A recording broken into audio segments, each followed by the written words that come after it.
दूर एक गांव था जिसका नाम गोरखपुर था। वहाँ पर एक रामू रहता था। रामू बहुत ही मेहनती था और अपना काम ईमानदारी से करता था, लेकिन रामू बहुत गरीब था। रामू का एक सेठ था जो उसको हर वक्त डांटता रहता और उसको नीचा दिखाता रहता। रामू, ओ रामू, तू किधर है? रामू, तुझे पता है कि दिन का 1 बज चुका है, मुझे बहुत भूख लगी है, मगर तू अभी तक खाना नहीं लेके आया। तुझे मैंने 1000 बार कहा है कि काम चोरी मत किया कर।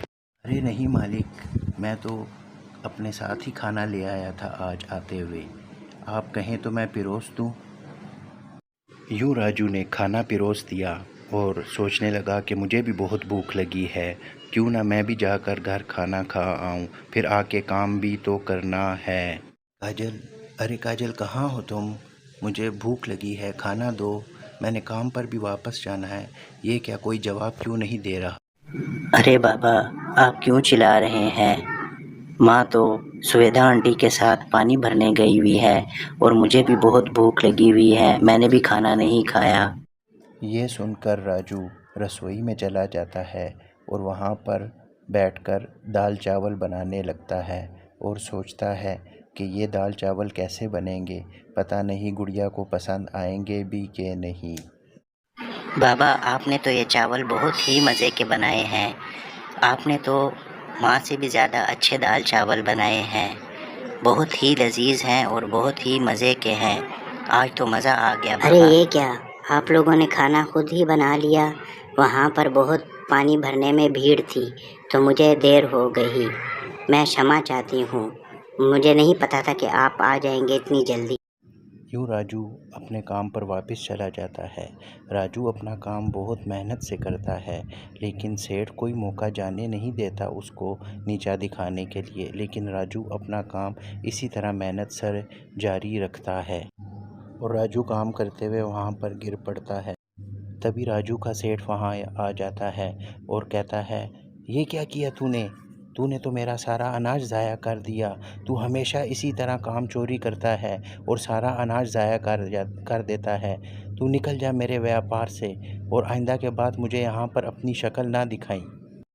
नहीं मालिक, आप हमें ना निकालिए, हम क्या करेंगे? आपको तो पता है कि मैं यही काम करता हूँ, और अगर आपने मुझे यहाँ से निकाल दिया तो फिर मेरे घर का चूल्हा कैसे जलेगा?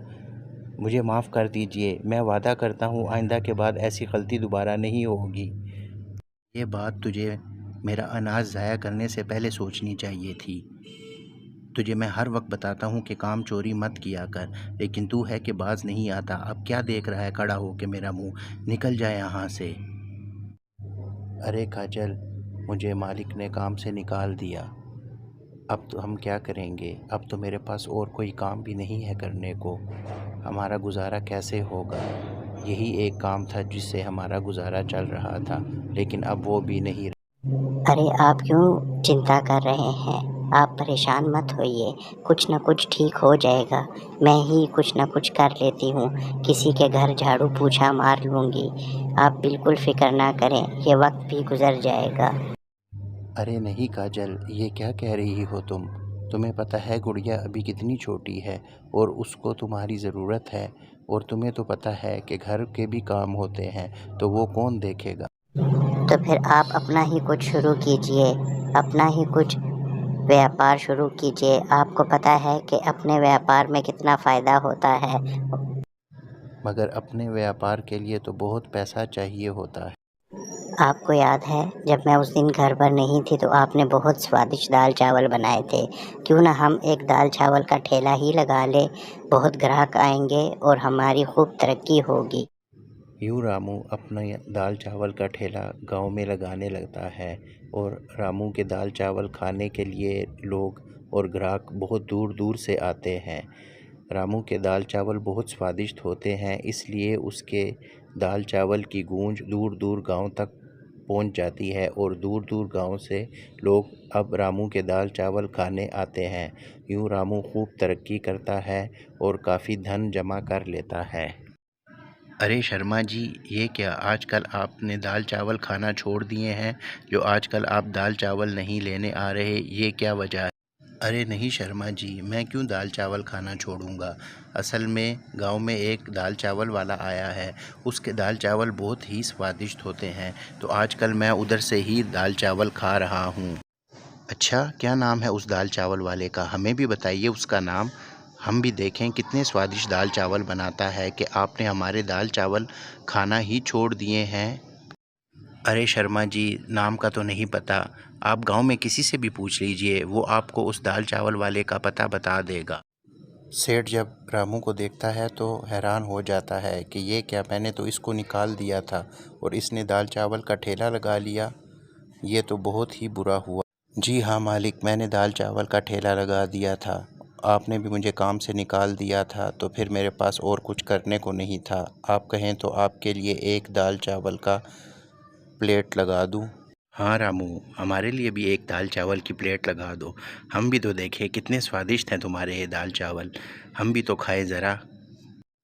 यूँ सेठ दाल चावल खाने लगता है जो कि बहुत स्वादिष्ट होते हैं, और सोचने लगता है कि अगर ये रामू की इस तरह ही तरक्की होती रही तो ये तो मेरे से बहुत आगे निकल जाए।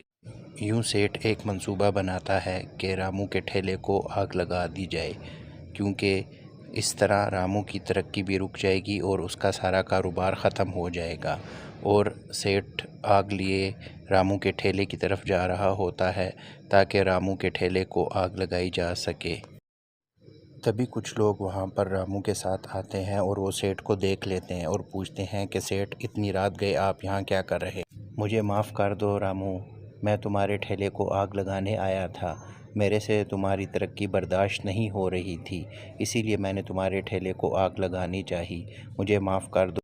अरे ये क्या सेठ, पहले आपने मुझे काम से निकाला और उसके बाद अब मेरे ठेले को आग लगाने आ गए। लेकिन मैं आपको माफ़ करता हूँ क्योंकि मैं आपकी तरह नहीं हूँ।